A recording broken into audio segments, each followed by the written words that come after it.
আসসালামু আলাইকুম প্রিয় দর্শক। একটি দেশের ভবিষ্যৎ হচ্ছে বা একটি দেশকে নেতৃত্ব দিবে বাংলাদেশের যে এখন বর্তমান শিশুরা আছে, এরা একটি সময় এই দেশকে নেতৃত্ব দিবে। এদের কেউ ডাক্তার হবে, এদের কেউ ইঞ্জিনিয়ার হবে, এদের কেউ একজন সৎ আদর্শবান নেতা হবে বা একজন ভালো মন্ত্রী বা এমপি হবে। আমার প্রশ্ন হচ্ছে, অন্তর্বর্তী সরকার আপনার ওনাদের সময়ে ওনারা বাংলাদেশে পর্যাপ্ত পরিমাণ কেন হামের টিকা রাখেন নাই?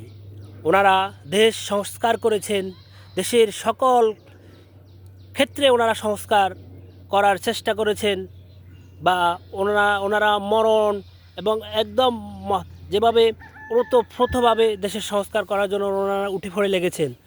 আমার কথা হলো, এই দেশের প্রজন্মকে বাঁচাতে হলে, এই দেশকে বাঁচাতে হলে, যে শিশুরা আগামী দিনে নেতৃত্ব দিবে, ওই শিশুদের ভবিষ্যতের কথা আপনারা চিন্তা না করে আপনারা অযথা সমনষ্টয় করেছেন। আপনাদের চিন্তা করা উচিত ছিল যে বিদেশ থেকে এই হামের টিকা সহ অন্যান্য যে টিকাগুলো সংগ্রহ করার দরকার ছিল, আপনারা এগুলো কেন করেন নাই? এই দেশের শিশুদেরকে আপনারা আজ ধ্বংস করে দিলেন। এই শিশুগুলো যদি বেঁচে থাকে, ওরাই তো একদিন এদেশের নেতৃত্ব দিবে, এদেশকে সামনের দিকে এগিয়ে নিয়ে যাবে। তাহলে অন্তর্বর্তীকালীন সরকারের যে উপদেষ্টা ছিলেন, স্বাস্থ্য উপদেষ্টা ছিলেন, তার মাথায় কি এগুলা ঢুকে নাই যে আমাদের দেশের যে ভবিষ্যৎ প্রজন্ম, এদেরকে বাঁচিয়ে রাখার জন্য যে টিকাগুলো প্রয়োজন, এই টিকাগুলো কেন আপনারা সংগ্রহ করেন নাই বা সংগ্রহ করে রাখেন নাই আজকের জন্য? আজকে যে শিশুরা প্রাণ হারাচ্ছে চিকিৎসার অভাবে, আমি বলবো রাজনৈতিক প্রতিহিংসা থাকতেই পারে, দেশে থাকবেই। কারণ এই দেশের মানুষের রক্তের ভিতরে হিংসা বিরাজমান। রাজনৈতিক প্রতিদ্বন্দ্বিতা আপনি করুন, সমস্যা নাই, কিন্তু এই দেশের মানুষকে নিয়ে রাজনীতি করবেন না, এদেশের শিশুদেরকে নিয়ে রাজনীতি করবেন না, এদেশের অসহায় মানুষকে নিয়ে রাজনীতি করবেন না। আপনার রাজনীতি তো এদেশের মানুষের জন্যই। আপনি যে রাজনীতি করতেছেন, এদেশের মানুষের জন্যই রাজনীতি করতেছেন, এদেশের ভবিষ্যতের জন্য রাজনীতি করতেছেন। তাহলে আপনি এই দেশের ভবিষ্যৎ প্রজন্মকে ধ্বংস করে আপনি কিসের রাজনীতি করবেন, কিসের সংস্কার করবেন? বাটপাড়িরও একটা সীমা আছে। অতিরিক্ত বাটপাড়ি করে কেউ কখনো ছাড় পায় না।